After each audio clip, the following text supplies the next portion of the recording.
La o margine de sat, pe o bancă mică, cu dă săgile în mână, stă o bătrânică.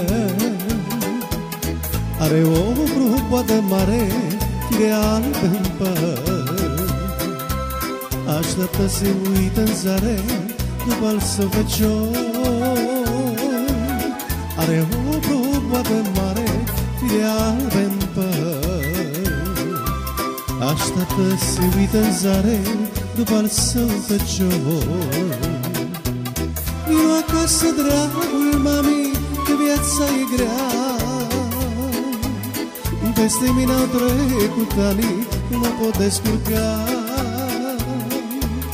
Casa a rămas pustie de când ai plecat. Să te întorci din țări străine, de dor m-a muscat, mă.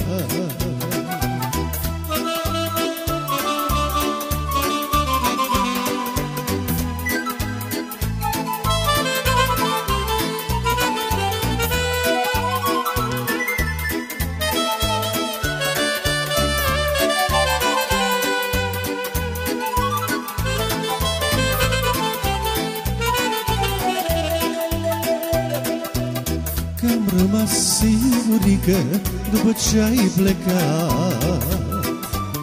Și noaptea mea este frică la trăcâini în sat. Via s-a făcut de sapă, taică-tu-i la pat. Nu mai cără nici apă, rău m-am descurcat. Toate treburile casei au rămas pe mine, dar am mai îmbătrânit și nu mă simt bine. Vino acasă, dragul mami, că viața e grea. Peste mine au trecut ani, nu mă pot descurca. Casa a rămas pustie de când ai plecat.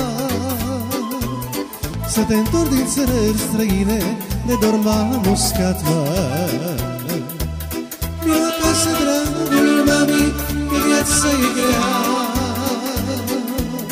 Peste mine au trecut ani, nu pot descurca. Casa a rămas pustie de când ai plecat.